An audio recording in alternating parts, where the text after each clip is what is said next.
like, komen, dan subscribe channel ini agar Aksi Mania lebih banyak mengetahui program atau informasi lain yang kami berikan.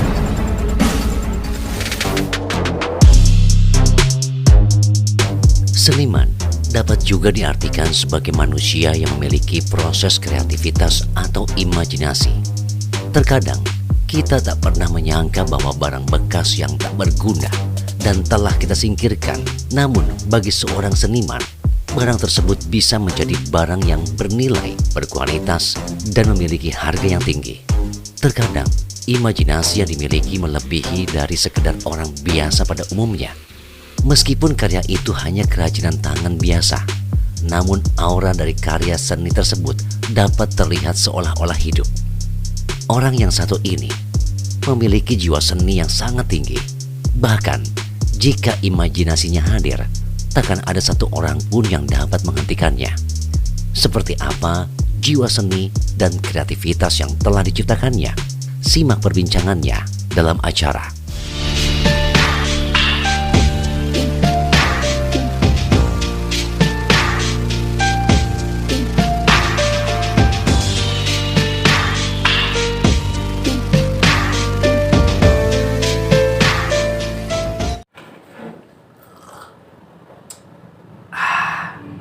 Aksi Mania kembali di Kopi Manis, kompilasi informasi dan pikiran milenialis. Walaupun bintang tamu kita nggak milenial banget kali ini, tapi kita nanti akan ngobrol-ngobrol yang pasti. Sebelumnya saya mau mengingatkan, jangan lupa untuk like, comment, share, dan subscribe channel aksiradio.com.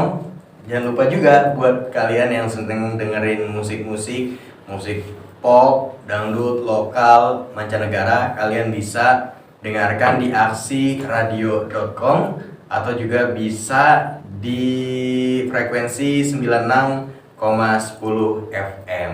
Oke, langsung aja kita sapa narasumber kita atau bintang tamu kita di studio. Kali ini ada Kang Yon. Kang Yon, biasanya dipanggil Kang Yon. Tapi nggak lupa nama-nama sendiri kan? Enggak lupa.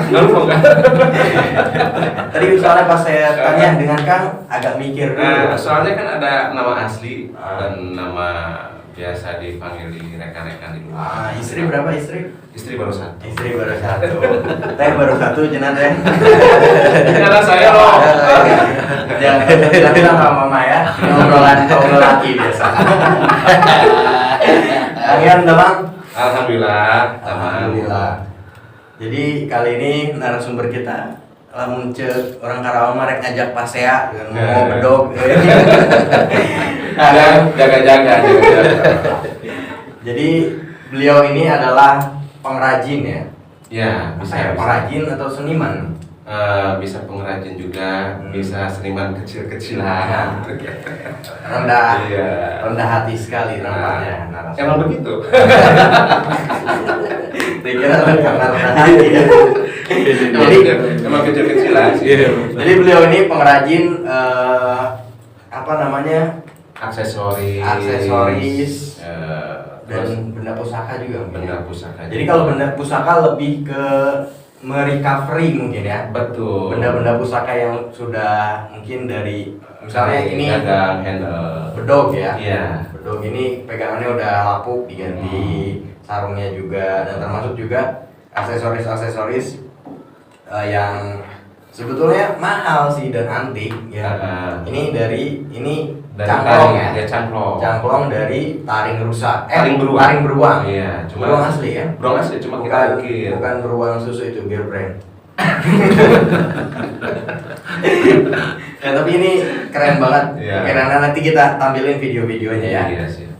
Nah, ini juga ada, ini apa kan? Itu proses kepalanya doang, kita itu bikin gelang naga itu. Gelang naga. Biasanya dipakai buat para budayawan yang pakai pangsi yang gede-gede. Ya benar budaya. Budaya itu banget. Gede juga ya. Nah, kalau ini pusaka ya. Ya, termasuknya barang lama nih. Enggak dijual nih berarti ya. Enggak. Tapi kalau ada yang beli mahal, boleh. takat. Boleh. Ini ciri-ciri pengrajin gini. Rajin nahan harga. Itu kan suatu trik aja sih. biasanya diawali dengan kalimat udah ada yang nawar 50 juta. Lah, itu tapi enggak, saya mah enggak boleh, itu kan bohong. Nah ini katanya tadi kita ngobrol-ngobrol sebentar, ini dari batuan meteor ya? Iya, biasanya campuran batuan meteor. Ini biasanya. berapa ratus? Estimasi itu sekitar antara abad ke 16, 15, 16 lah estimasinya. Berarti udah Kabudan, zaman kabudan lah. udah berapa tahun tuh? Ya, sekarang kan udah 21. Iya. Berarti Bisa. udah sekitar berapa ribu tahun ya? 600. 600 tahun ya? 600 tahun. Nah, ini juga apa namanya? Kayu. Dari kayu asli. Ini nanti Natural. mungkin detailnya. Iya. Ini natural dari apa? Serat kayunya ya. Serat Serat dan motif.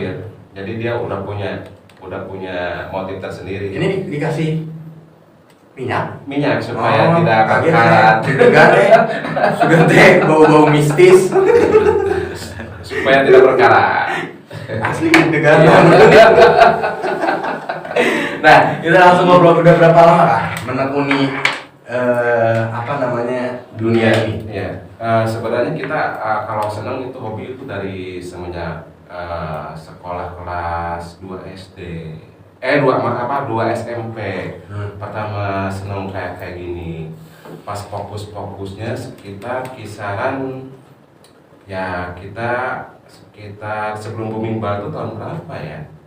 Tahun 2014-an lah. Ya sekitar 2010 lah 2010. kita. Iya, mulai cari-cari barang-barang yang lama yang antik. Terus kita bikin apa namanya pisau juga dulu mah kita bikinnya dari barang-barang bekas, contohnya dari apa pisau-pisau yang dipindo dari itu kan, pisau kertas gitu. Dan kesini kita senang yang antik-antik, yang sepuh-sepuh kita pelajari. Yang sepuh-sepuh ternyata kan yang sepuh itu tidak diproduksi lagi. Benar. Semakin lama semakin harganya luar biasa. Semakin antik, semakin susah dicari. Nah, itulah. Nah, biasanya kalau benda-benda yang antik, yang tua itu akan beli atau dari mana? Kita biasanya ada komunitas atau paguyuban, jadi kita sering ajang silaturahmi. Termasuknya kita sering ajang silaturahmi ke katakanlah paranormal kayak gitu, ustad gitu. Cuman dengan syarat kita kan harus tahu mana itu yang sepuh, mana yang itu zaman kemerdekaan, mana itu yang baru disepuhkan. Kebanyakan sekarang itu kan banyak golok, pisau, keris itu baru tapi digarap halus seperti sepuh, seperti zaman kerajaan. Karena itu ya apa, semakin antik benda itu semakin mahal ya. Jadi orang banyak yang meniru lah. Ya betul. Menipu mungkin ya. Betul. Nah terus ini murni karena hobi atau ada sisi bisnis yang dijalani? Sebenarnya kita hobi. Kalau dapat barang yang bagus, yang spesial saya simpan. Tapi kalau yang barangnya katakanlah setengah biasa-biasa saja, saya tularkan ke teman-teman. Dalam arti tularkan tersebut untuk supaya teman-teman yang tidak suka menjadi suka. Daripada kan kadang-kadang kan barang-barang yang kayak gini banyak yang dilarung ke Citarum, banyak yang dibuang ke laut. Kan sayang, ini kan termasuknya tanda bukti sejarah perjuangan orang-orang tua kita dulu. Benar. Nah, ini juga apa namanya? Jadi sebetulnya di apa sih Kang? Jadi maksudnya konsentrasinya itu di kayu, di batu atau besi atau semuanya? Kita sebisa mungkin semuanya. Nah, dalam arti katakanlah multi. Semua kayu, besi, batu juga termasuknya kayak apa namanya ini tanduk, taring kita ukir. Sebisa mungkin semuanya. Nah berarti kan bukan hanya dalam sisi pelestarian benda-benda pusaka ya atau Betul. benda-benda kuno, tapi juga ada sisi modernisasinya dari pembuatan ukiran betul. atau juga apa namanya pernak-pernik lah ya, Ya, aksesoris. betul. Nah itu biasanya memang sehari-hari produksi terus dijual atau karena pesanan? Kita untuk sekarang cuma menerima pesanan doang. Biasanya kan rata-rata orang itu memproduksi ya, memproduksi barang terus memasarkan. Kalau kita khusus untuk sekarang ya, jadi pesanan semua. Bahkan alhamdulillah sampai sekarang pesanan juga sampai ke banyak yang komplain belum pada dikerjain, belum kena antrian. Alhamdulillah. Biasanya satu bulan sanggup ngerjain berapa produksi berapa? Wah, tergantung kerumitan ya. Tergantung kerumitan. Contohnya kita bikin gelang aja, gelang naga. Kalau kayak gini, kalau kita nggak ada temen yang silaturahmi atau rekan yang main, kisaran 3 sampai 4 hari yang ini. Kepalanya aja atau udah jadi? Udah jadi. Yang penting jangan keganggu gitu. Terus kecuali kalau butiran ya, kalau butiran itu cepat kita pembikinan butiran paling butiran gelang paling sekitar antara 3 jam. Berarti ini pakai apa namanya ukiran mesin itu atau pakai tuner plus pakai pisau raut. Jadi untuk mempertajam kita pakai pisau raut. Tapi rata-rata bikinan kita itu tidak ada yang namanya itu clear atau vernis. Jadi kita alami aja. Polesnya poles seperti memoles batu cincin. Dan ini juga kalau kita lihat detailnya kan apa rumit banget ya, maksudnya walaupun pakai mesin ukir itu kan rentan juga putus ya, rentan putus betul gitu kan. Cuma kita kan dari bahan itu harus benar-benar selektif. Jadi tidak semua bahan bisa diukir secara detail. Ini kayu apa nih? Itu kayu nagasari. Iya, kayu nagasari itu Kayu ini kan bertuah. Langka juga kan ya? Langka. Kayu yang paling langka di antara kayu-kayu yang langka. Biasanya kita itu bikin dari nagasari, dari galur asem, dari stigi yang kayunya keras-keras. Nah ini kan kayak apa jenis-jenis kayu yang elegan lah ya, maksudnya langka itu tadi. Sudah dapetnya dari mana? Kita ada teman hunting juga dari bagian kayu bertuah, kayu langka. Jadi kita udah punya katakanlah rekan khusus yang hunting mencarinya. Nah untuk misalnya nih satu produk kayak misalnya yang dari kayu deh, entah itu gelang, kalung atau apapun itu, biasanya pasang tarif berapa?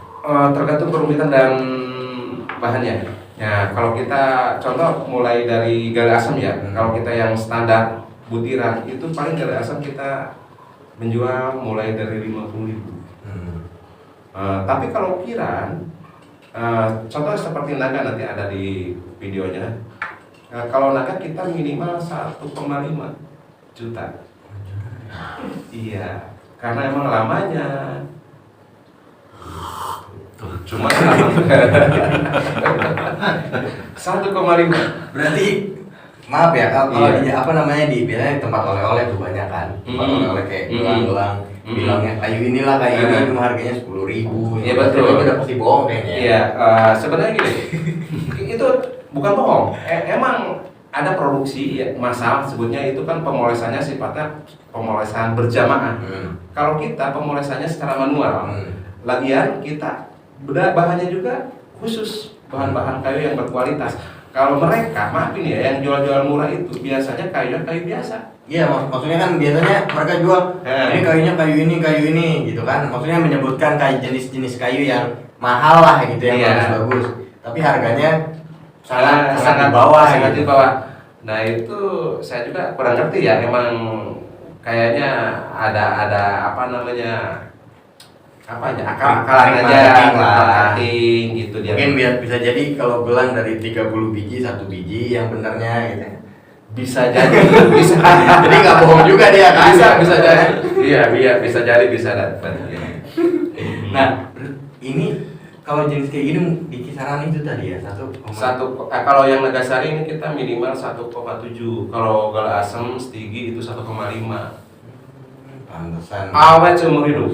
Order dulu ya. Iya, awet seumur hidup. Nah, udah sampai kemana aja kan? hasil produksi? Kalau gelang paling masih tidak bisa keluar, keluar dia pesen, cuma kita belum paham cara mengirimkan dan transaksinya.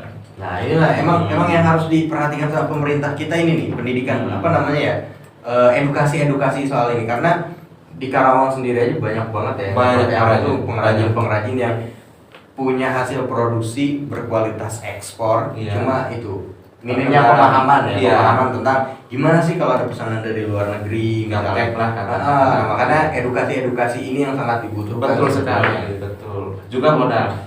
Nah itu mah penting banget kan. Kalau ada mas saya juga mau. Nah ini dari benda-benda ini mana yang dijual dan mana yang tidak dijual? Maksudnya yang tadi kan akan bilang ada benda-benda yang tidak dijual, akan simpan secara pribadi. Contohnya yang ini. Contohnya yang ini ini buat dijual. Iya. Ini besi atau apa ini? Iya besi tua zaman kerajaan, zaman dulu. Itu saya suka karena simpel kecil, jarang yang punya. Dapatnya dari mana ya Kang? Dapatnya dari sesepuh juga di wilayah kita. Sesepuh itu dalam bukan sesepuh ya, katakan gimana ya, orang tua yang kerjanya suka mengobati orang. Berarti lebih tua dari aku. Iya itu Tua pisan atau keren kan? Santai aduh. Circle bari tina saruna. Ini bisa terbang sendiri loh. Lewat DM. Ini berarti ini nggak akan dijual ya? Enggak, itu buat disimpan aja. Itu putihnya tulang. Itu tanduk kebo bule, kombinasi tanduk kebo hitam. Yang hitamnya juga sama. Kebo.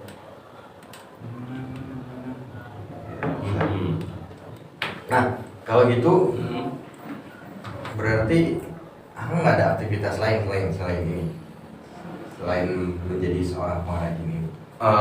Kita Dalam arti pekerjaan lain lah.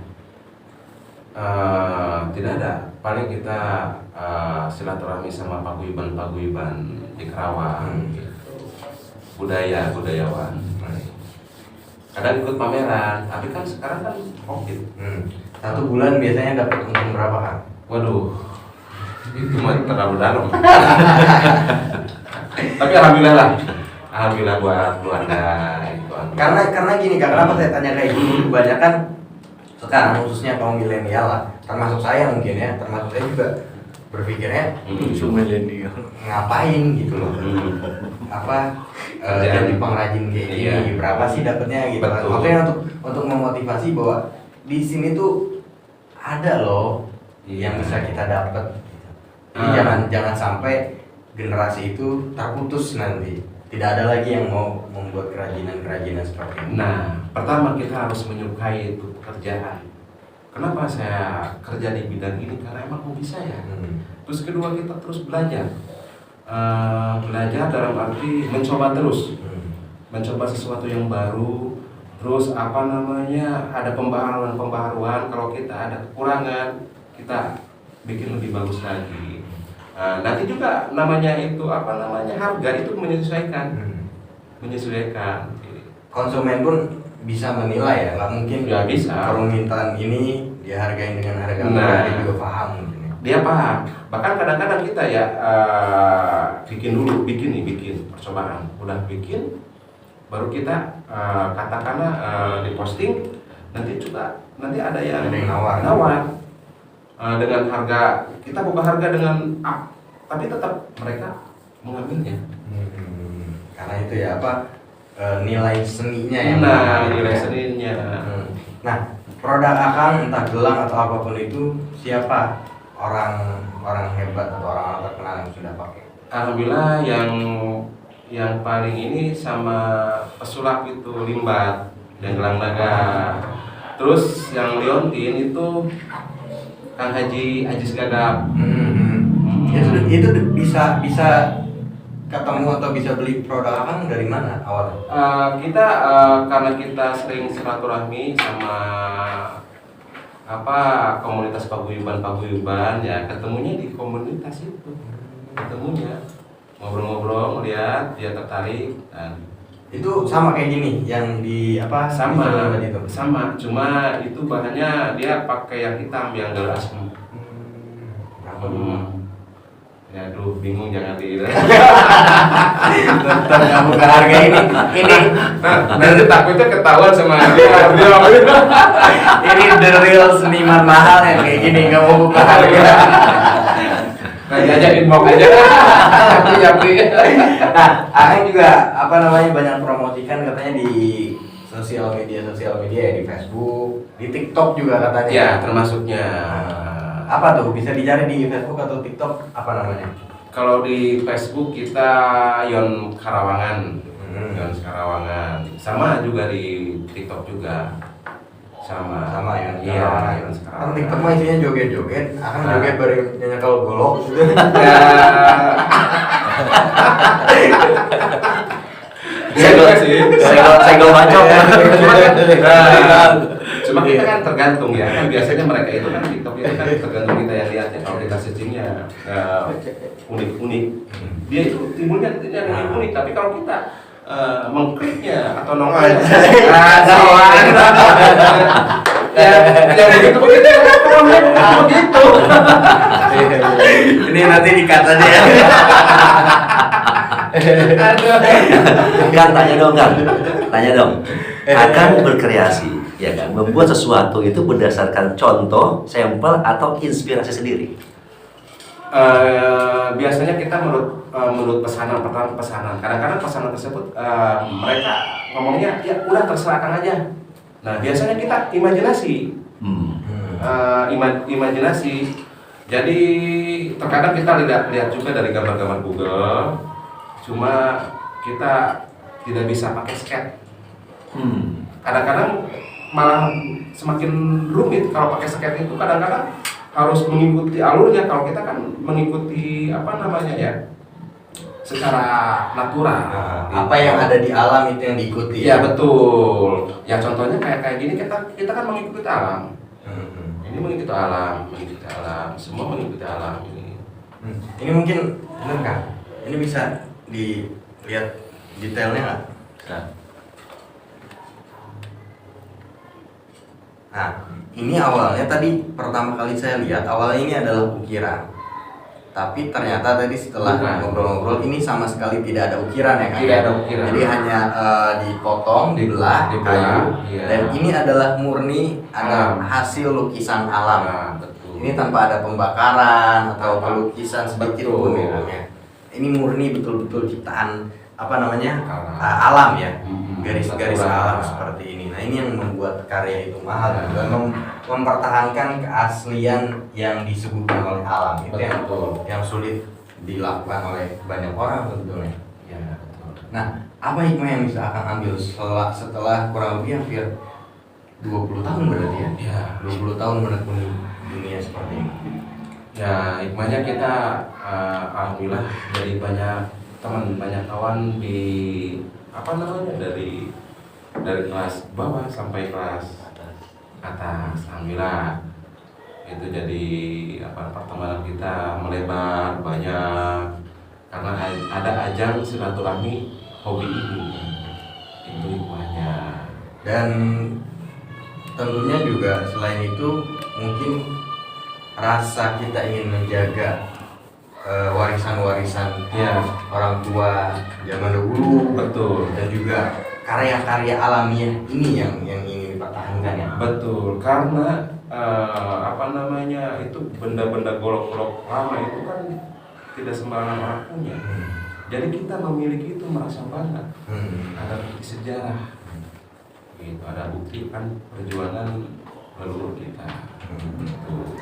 Kan ada lagi nggak yang mau disampaikan untuk kaum milenial biar bisa ikut menjaga tradisi kita dalam hal melestarikan benda-benda pusaka? Yang jelas kita berani mencoba. Terus jangan sangkut pautkan dengan uka-uka. Nah, itu Itu aja. Nanti juga gimana ya? Nanti ada rasa untuk pengen memiliki atau menyukai. Yang penting jangan sampai ada uka-ukanya lah, tis-tisnya. Itu biasanya itu kan ada pamali kalau bahasa Sunda.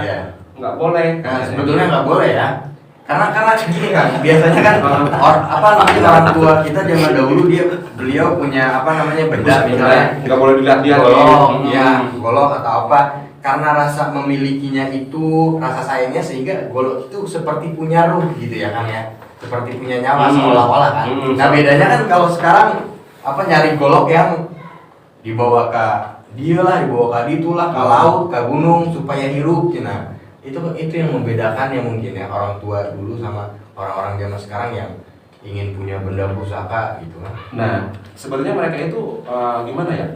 Itu sebenarnya supaya yang memegang pusaka tersebut atau benda tersebut takutnya mereka itu ada permasalahan dengan yang lain. Nah dipakailah ini buat berantem.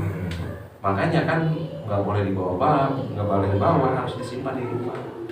Itu sebenarnya. Jadi jangan sampai salah menafsirkan benda-benda pusaka. Nah, begitu.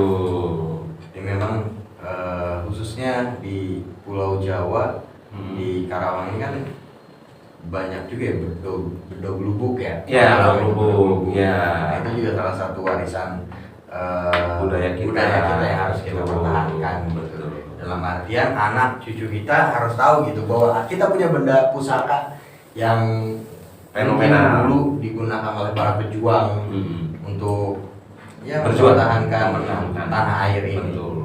Kang, atur nuhun pisan sudah main ke studio. Nanti kita lihat-lihat lagi koleksi Akang dan siap. Buat Aksimania yang tertarik entah pingin bikin gelang atau camplong dan lain-lain sebagainya, atau punya benda-benda warisan dari kakek nenek buyut yang sudah lapuk, ingin bisa sharing cover, bisa nanti sama Kang Yons Karawang. Iya betul. Kang Yons Karawangan ya. Karawangan. Karawangan bisa cari di Facebook atau juga di TikTok, bisa kirim pesan nanti, atau bisa juga ke ke sosial media saya, cuma nanti ada potongan komisi. Pokoknya lengkapnya nanti kita lampirkan di deskripsi video ini. Terima kasih sudah menyaksikan. Jangan lupa untuk like, comment, share, dan subscribe channel ini. Saya Muhammad Azmi undur diri. Terima kasih dan sampai jumpa. Radio siaran sosial dan niaga, akrab di telinga, dekat di hati.